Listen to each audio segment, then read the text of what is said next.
नमस्कार दोस्तों, मैं राकेश जांगीड़ा आपका हार्दिक स्वागत करता हूं। प्रिय दोस्तों, हमारा आज का जो विषय वस्तु है, हमारी जो आज की जो टॉपिक है, जो कि आपको दिखाई दे रहा है, वो है राजस्थान की फड़ चित्रण है।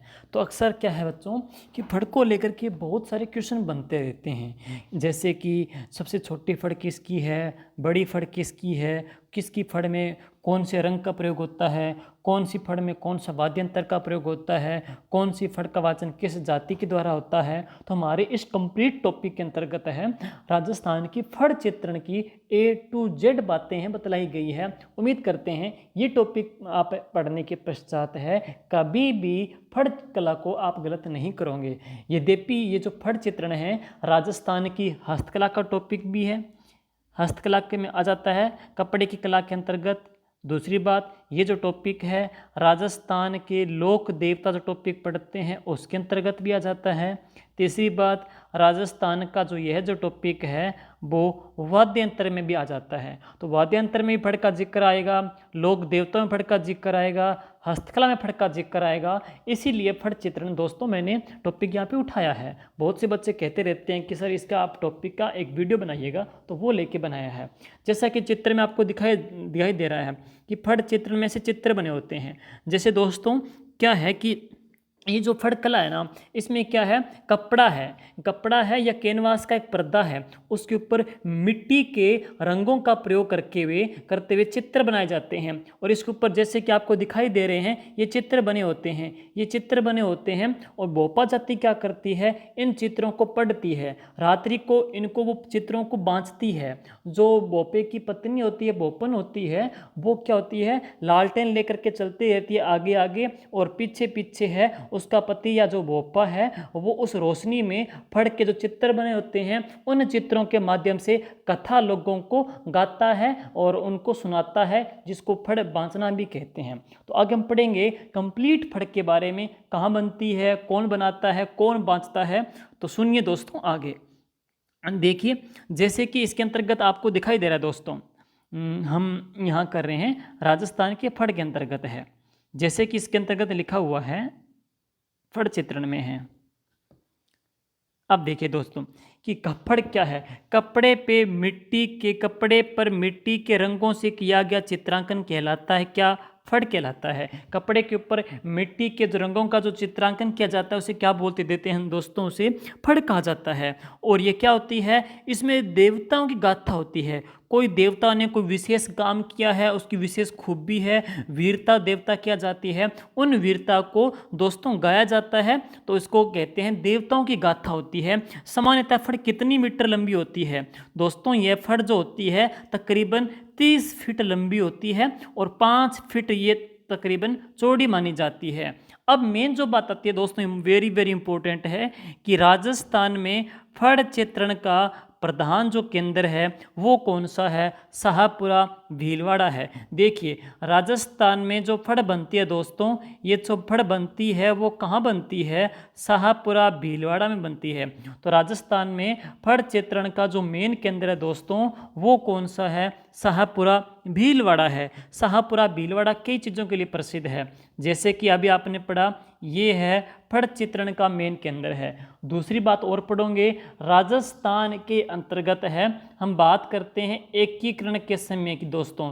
राजस्थान में एकीकरण के समय सबसे जो छोटी रियासत थी, चाहे वो जनसंख्या की दृष्टि से पूछे, चाहे वो क्षेत्रफल की दृष्टि से पूछे, एकीकरण में सबसे जो छोटी रियासत थी दोस्तों वह कौन सी थी, शाहपुरा भीलवाड़ा थी।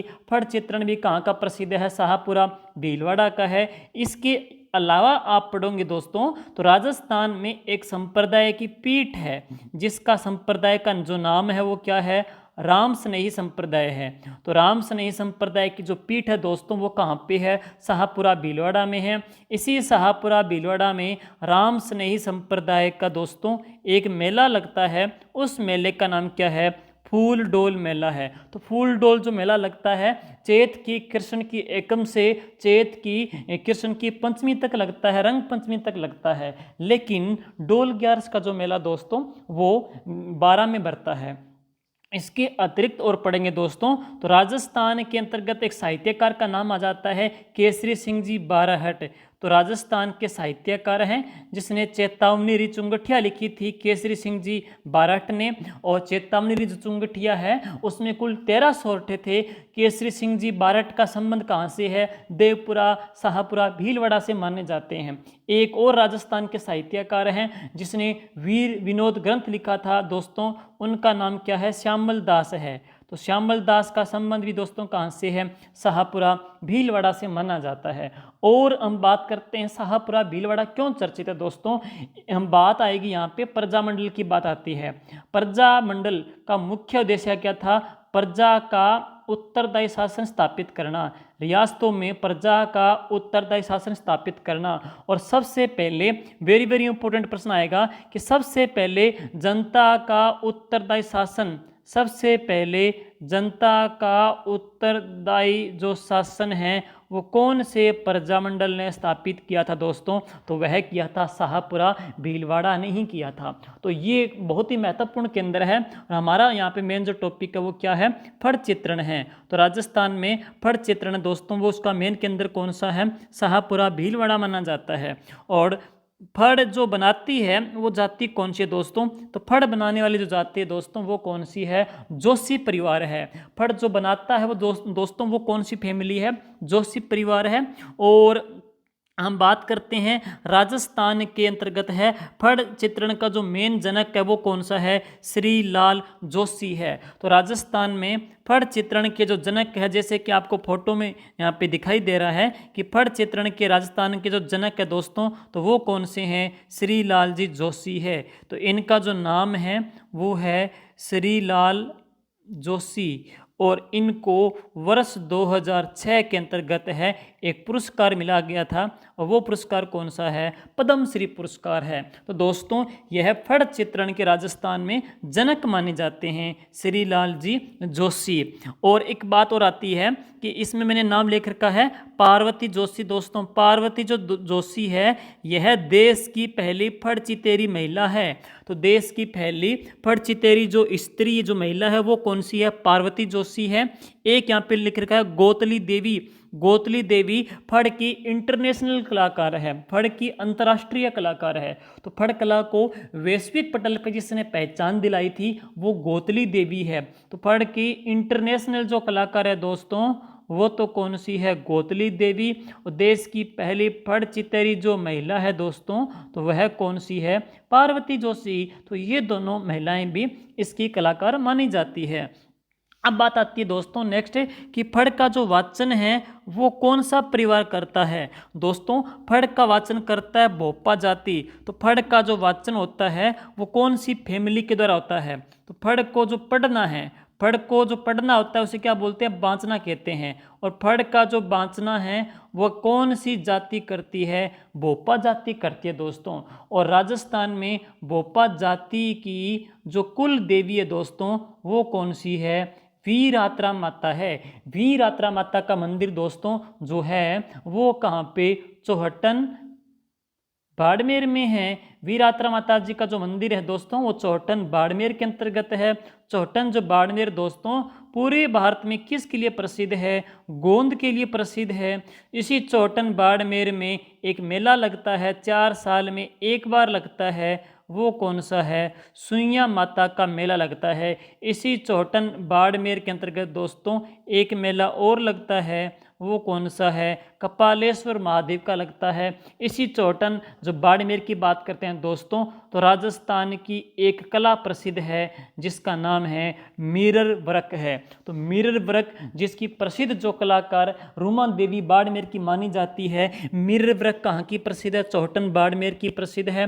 राजस्थान में कांकरेज जो एक पशु की नस्ल है, कमेंट में आप उत्तर दोगे कि कांकरेज गाय की है या भैंस की, किसकी नस्ल है। लेकिन जो कांकरेज है ना उसका जो प्रजनन केंद्र है दोस्तों वो चौहटन बाड़मेर के अंतर्गत ही है। इसी चौहटन बाड़मेर में दोस्तों एक नृत्य भी किया जाता है जन्माष्टमी पे। वो नृत्य कौन सा है?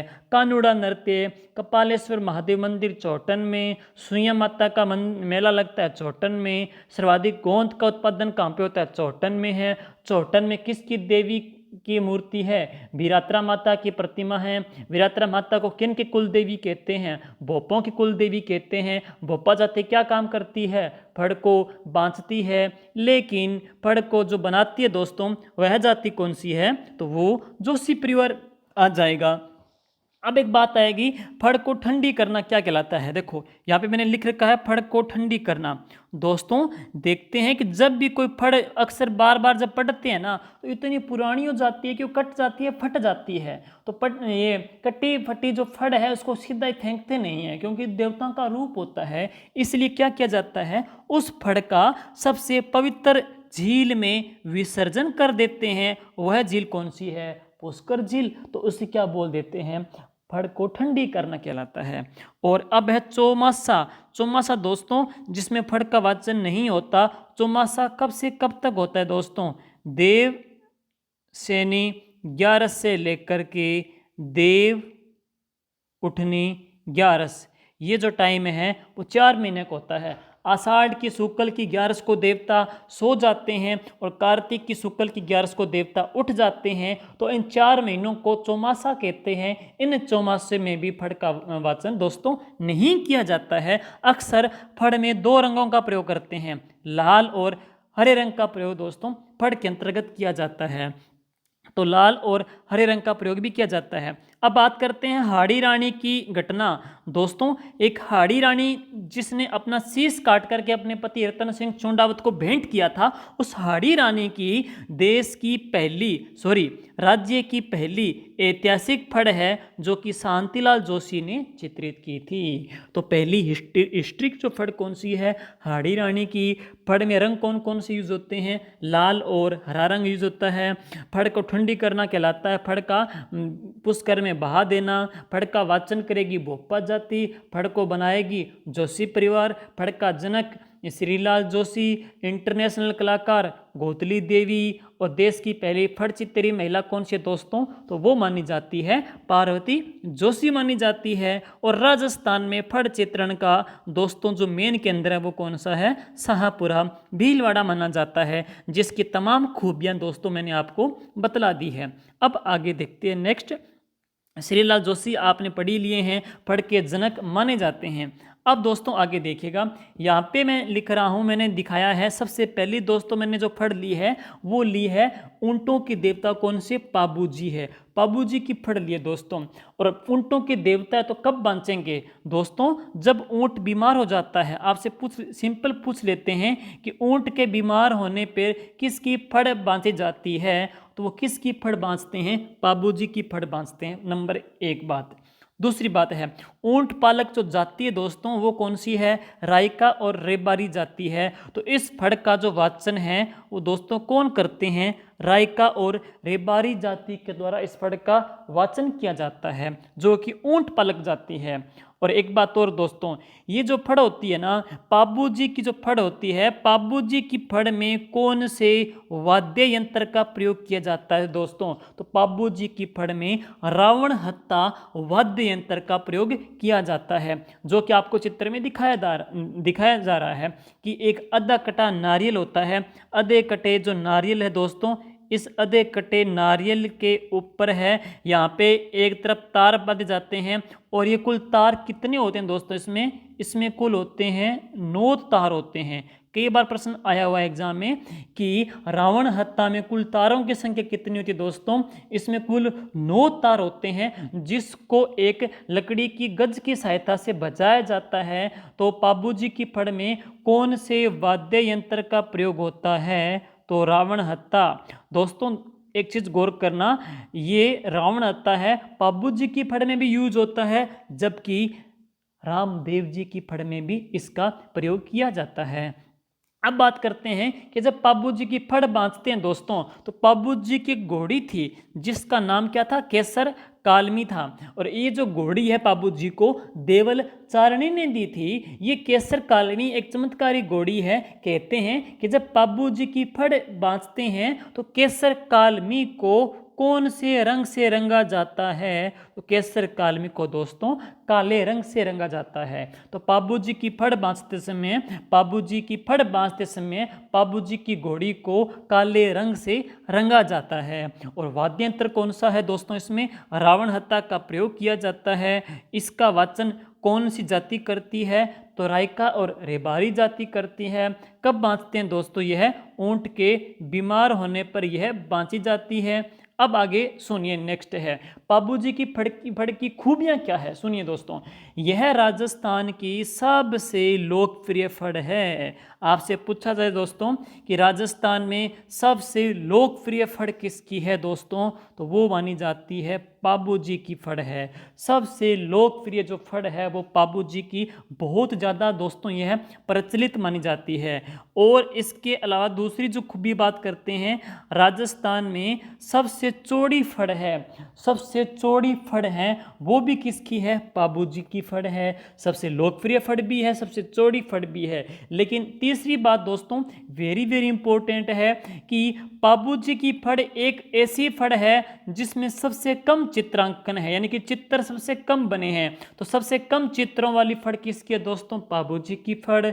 सबसे चौड़ी फड़ किसकी है दोस्तों? पाबूजी की फड़। सबसे लोकप्रिय फड़ किसकी है दोस्तों? पाबूजी की फड़। तीन खूबियां पाबूजी की फड़ की विशेष तौर पे मानी जाती है। तो ये है लोक देवता कौन से?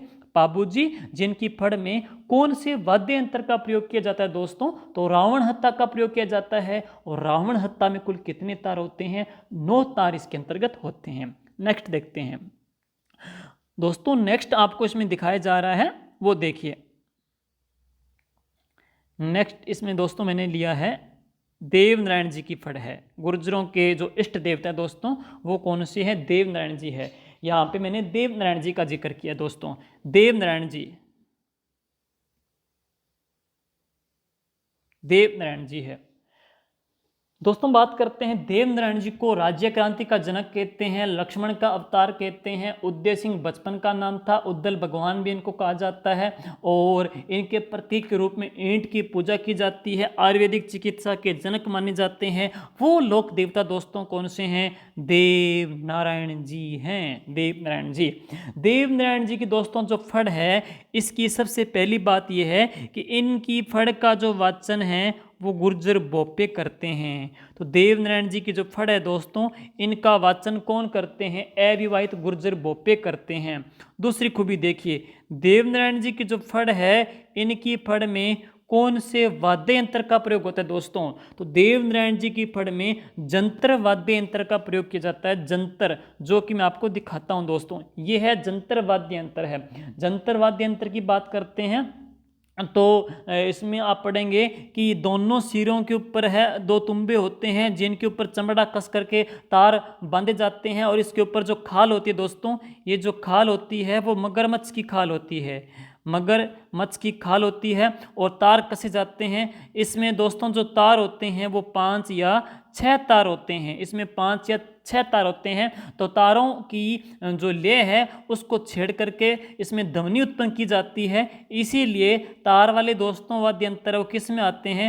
तत् श्रेणी के अंतर्गत ये आता है। इस वाद्य यंत्र को गले में डाल करके, गले में डाल करके बजाया जाता है। तो गले में डाल करके इसे बजाया जाता है। दोस्तों इसको गले में डाल करके अविवाहित गुर्जर जो भोपे हैं वो इसको गले में डाल करके इसको बजाते हैं। इसमें इसके ऊपर मगरमच्छ की खाल का पर्दा या खाल चढ़ी होती है। इसमें तार कितने होते हैं दोस्तों? 5 या 6 तार इसके अंतर्गत होता है। और इसका जो प्रयोग होता है वो देवनारायण जी की फड़ में किया जाता है। अगला देखिए दोस्तों, देवनारायण जी की जो फड़ है उसमें कौन से रंग का प्रयोग किया जाता है? तो दोस्तों देवनारायण जी की फड़ में हरे रंग का प्रयोग किया जाता है। देवनारायण जी की फड़ में हरा रंग है। सुन लीजिए, देवनारायण जी की फड़ मैं यहाँ पे अलग से लिख देता हूँ। ये देखते हैं हरा रंग। सुनिए, एक बात आ गई, देवनारायण जी, देवनारायण जी के फड़ में दोस्तों हरे रंग का प्रयोग होता है। राजस्थान की एकमात्र ऐसी कला जिसका नाम एनसाइक्लोपीडिया ऑफ ब्रिटनिका में शामिल है, जो प्रतापगढ़ की प्रसिद्ध है। कौन सी? थेवा कला। थेवा कला में जो रंग यूज होता है दोस्तों, वो कौन सा यूज होता है? हरे रंग का प्रयोग किया जाता है। और राजस्थान की हम बात करते हैं, जयपुर। राजस्थान की ऐसी कौन सी शैली है जिसमें सबसे ज़्यादा हरे रंग का प्रयोग किया गया है? तो शैली कौन सी दोस्तों? जयपुर शैली, जिसमें हरे रंग का प्रयोग किया जाता है। और राजस्थान की हम बात करते हैं तो राजस्थान के अंतर्गत हरित सोना जो कहा जाता है वो किसे कहा जाता है? इसका उत्तर आप लोगों के लिए मैं छोड़ रहा हूं। अगर आप वीडियो देख रहे हैं तो कमेंट में कर दीजिए उत्तर कि हरित सोना है वो किसे कहा जाता है। और हरित क्रांति तो सारे परिचित ही होंगे दोस्तों। हरित जो क्रांति है वो पढ़ते हैं तो गेहूं और चावल की जो फसल है इसके ऊपर इसका सर्वाधिक इफेक्ट पड़ा था, तो उन्हीं के लिए संचालित हैं। कृषि के क्षेत्र में पैदावार बढ़ाई जा रही है, जिसका सर्वाधिक जो इफेक्ट आया है वो गेहूं और चावल की फसल पे देखा गया, तो उनसे जुड़ी हुई आ जाती है दोस्तों। और हरा जो सोना है वो बांस को कहा जाता है। हरे रंग का प्रयोग जयपुर शैली के अंतर्गत हुआ है। हरे रंग का प्रयोग थेवा कला के अंतर्गत होता है। देवनारायण जी की जो फड़ है उसमें भी हरे रंग का प्रयोग दोस्तों किया जाता है। तो ये कुछ घटना आ जाती है हरे रंग की है। अब दोस्तों बात रह गई कि इनकी जो फड़ है इनकी खूबियाँ क्या क्या है देवनारायण जी की फड़ में। सुनिए दोस्तों, देवनारायण जी की जो फड़ है राजस्थान की सबसे प्राचीन फड़ है। आपसे पूछा जाए सबसे लोकप्रिय फड़ किसकी? बाबूजी की। लेकिन सबसे प्राचीन फड़ किसकी? देवनारायण जी की है। और राजस्थान का सबसे प्राचीन जो पशु मेला लगता है दोस्तों वो मल्लीनाथ जी का पशु मेला लगता है। राजस्थान की सबसे प्राचीन जो रियासत है दोस्तों वो कौन सी है? मेवाड़ है। राजस्थान का सबसे प्राचीन वाद्य यंत्र कौन सा है? तो आप कमेंट में उत्तर करके बताओगे। और राजस्थान का सबसे प्राचीन जो दुर्ग है दोस्तों तो वो कौन सा है? बटनेर दुर्ग माना जाता है। और संसार की सबसे प्राचीनतम पर्वतमाला कौन सी है? तो वो है अरावली पर्वतमाला मानी जाती है। संसार की सबसे प्राचीनतम ये पर्वतमाला है। आदिवासियों का सबसे प्राचीन जो वस्त्र है वो कौन सा है? नांदना। तो आदिवासी महिलाओं का सबसे जो प्राचीन जो वस्त्र है दोस्तों वो कौन सा है? नांदना ही माना जाता है। सबसे प्राचीन पवित्र जो झील है वो कौन सी दोस्तों? पुष्कर झील मानी जाती है। और अब सबसे प्राचीन जो फड़ है किसकी? वो है देवनारायण जी की है। बांचने में सर्वाधिक टाइम लेती है। ऐसी कौन से देवता की फड़ है जो बांचते समय सर्वाधिक टाइम लेती है? तो किसकी है? देवनारायण जी की फड़ है। राजस्थान में कौन से देवता की फड़ सबसे लंबी पूछी जाए, कौन से देवता की फड़ सबसे लंबी है? तो देवनारायण जी की फड़ है। लेकिन कौन से देवता का गीत सबसे लंबा है? तो रामदेव जी का है। कौन सी देवी का गीत सबसे लंबा है? तो जीण माता का है। कौन से दुर्ग का प्रकोष्ठा सबसे लंबा है? तो कुंभलगढ़ दुर्ग का है। कौन से दुर्ग का प्रकोष्ठा सबसे लंबा है? तो कुंभलगढ़ दुर्ग का है। कितना है दोस्तों? यह 36 किलोमीटर लंबा है। राजस्थान सबसे लंबी अंतर्राज्यीय जो सीमा लगाता है दोस्तों वो किसके साथ लगाता है? मध्य प्रदेश के साथ लगाता है 1600 किलोमीटर की। लेकिन रेड क्लिफ के साथ सर्वाधिक जो लंबी जो सीमा लगाता है दोस्तों वो 464 किलोमीटर की लगाता है। वो लगाता है जैसलमेर लगा जाता है, जैसलमेर लगाता है। सबसे लंबी फड़ देवनारायण जी की। टाइम ज़्यादा लेती है देवनारायण जी की। पुरानी किसकी? देवनारायण जी की। आपने पीछे पढ़ा था सबसे कम चित्र है वो पाबू जी की फड़ में, और सबसे ज़्यादा जो चित्र बने हैं दोस्तों, सर्वाधिक जो चित्र बने हैं वो देवनारायण जी की फड़ में बनाए गए हैं। और राजस्थान की यह दोस्तों एकमात्र फड़ है। राजस्थान की दोस्तों यह एकमात्र फड़ है जिसके ऊपर 1992 में 2 x 2 सेंटीमीटर का 5 रुपये का डाक टिकट जारी हुआ था। तो 1992 में 2 x 2 सेंटीमीटर बहुत ही छोटा डाक टिकट है दोस्तों, 2 x 2 सेंटीमीटर का। यानी कि डाक टिकट छोटा है ना, इसीलिए इसको क्या बोल देते हैं कि राजस्थान की सबसे छोटी फड़ है। क्योंकि डाक टिकट छोटा है तो सबसे छोटी फड़ किसकी है दोस्तों? वो देवनारायण जी की मानी जाती है। रंग कौन सा? हरा। जाति कौन सी? गुर्जर बोपे। वाद्य यंत्र कौन सा इसमें यूज होता है? जंत्र वाद्य यंत्र का इसमें प्रयोग किया जाता है। अब आगे देखते हैं, नेक्स्ट है, देखिए दोस्तों रामदेव जी की फड़ है। तो रामदेव जी दोस्तों, रामदेव जी की जो फड़ है ना वो किसने बनाई थी? देखिए दोस्तों, रामदेव जी की जो फड़ है दोस्तों वह श्री चौथमल जी जोशी ने चित्रित की थी। तो इसको चित्रित करने वाले कौन हैं कलाकार? श्री चौथमल जी जोशी ने इसको डिजाइन दिया था। अगली बात करते हैं, इस फड़ का वाचन कब करते हैं दोस्तों? रामदेव जी की फड़ का वाचन होता है रम्मत नाटक से पूर्व किया जाता है दोस्तों।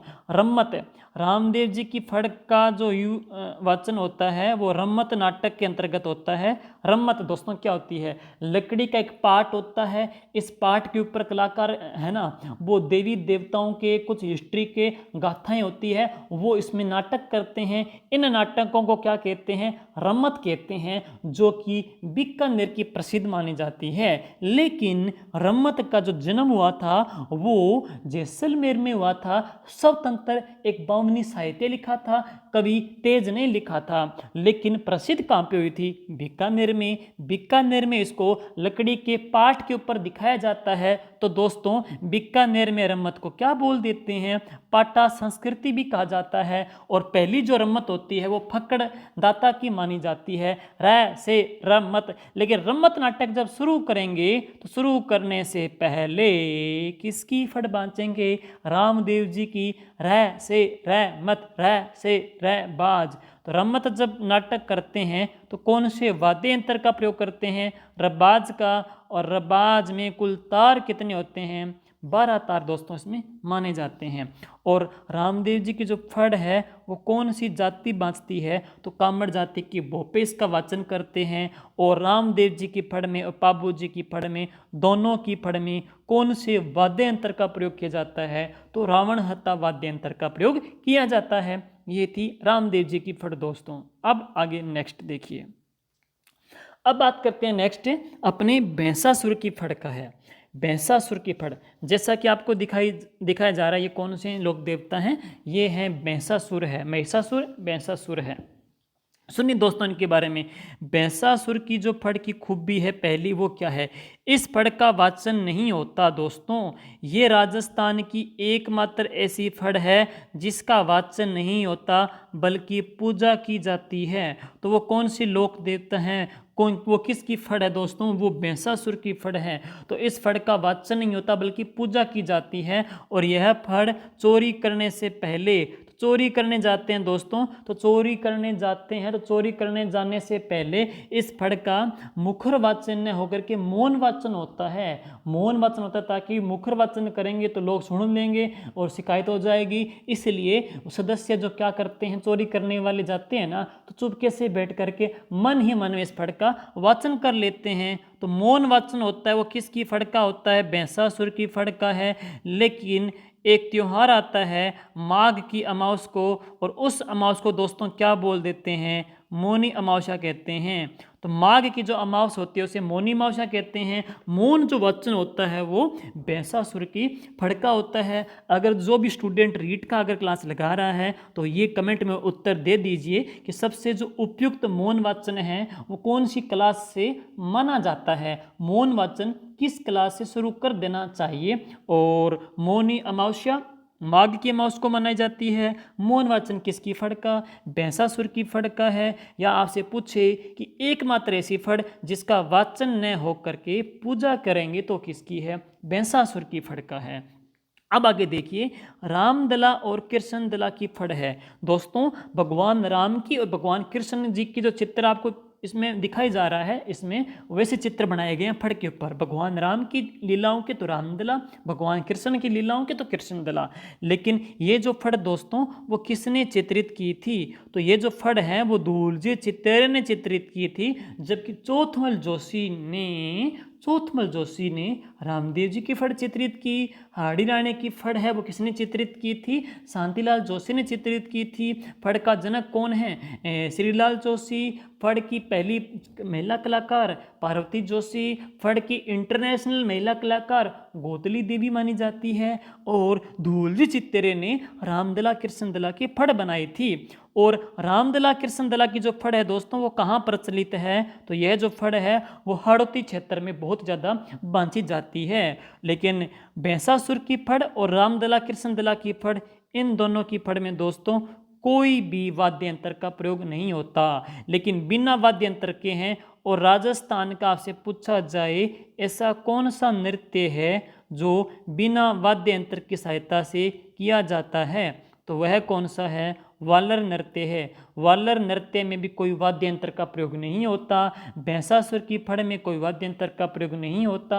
रामदला कृष्णदला की फड़ में भी दोस्तों कोई भी वाद्य यंत्र का प्रयोग नहीं होता। चोरी करने से पहले पूछेंगे तो किसकी फड़ है? भैंसासुर की फड़ है। हड़ौती क्षेत्र में कौन सी बांची जाती है? तो रामदला कृष्णदला की फड़ बांची जाती है।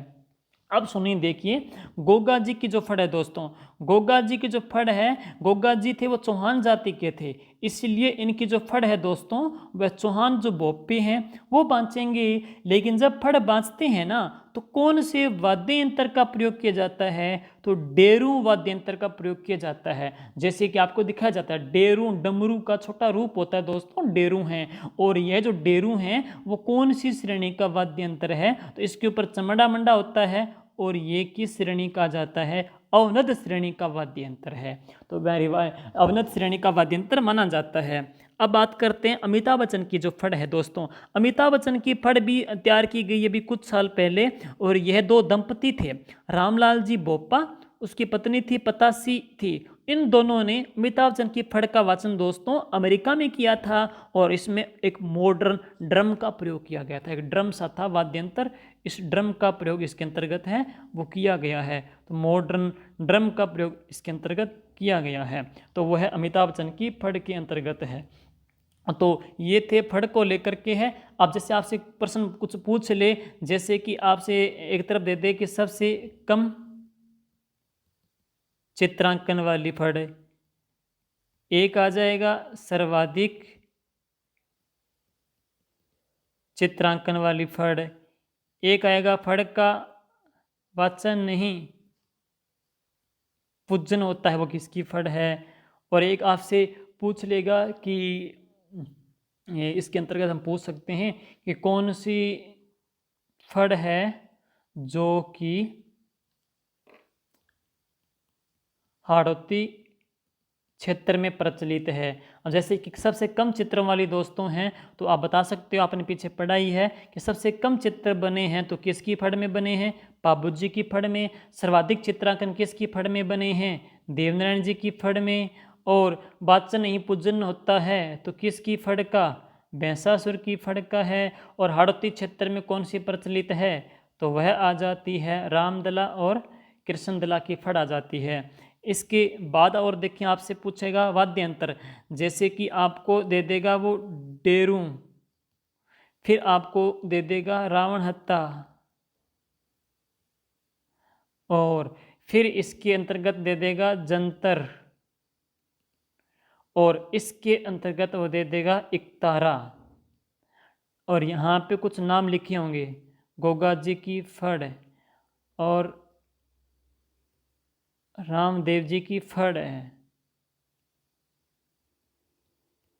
देवनारायण जी की फड़ और भैंसासुर की फड़। इसमें पूछ ले आपसे कि निम्न में से असंगत है वो कौन सा है? तो गोगा जी की फड़ में डेरू का प्रयोग करते ही हैं, रामदेव जी की फड़ में रावणता का प्रयोग करते ही हैं, देवनारायण जी के फड़ में जंतर का प्रयोग करते ही हैं। भैंसासुर और रामदला कृष्णदला की दो ऐसी फड़ है जिसमें कोई भी वाद्य यंत्र का प्रयोग दोस्तों नहीं किया जाता है। ऐसे क्वेश्चन भी बन गए, जैसे कि कुछ कलाकार को लेकर के भी क्वेश्चन पूछ ले, जैसे कि नाम आ जाए शांति जोशी, जैसे नाम आ जाए पार्वती जोशी, गोतली जोशी, श्रीलाल जोशी। मैं यहाँ पे रिवाज कर देता हूँ, देखिए सुनिए। शांति जोशी, इन्होंने जो फड़ चित्रित की थी दोस्तों वो किसकी बनाई थी? हाड़ी रानी की फड़ चित्रित की थी।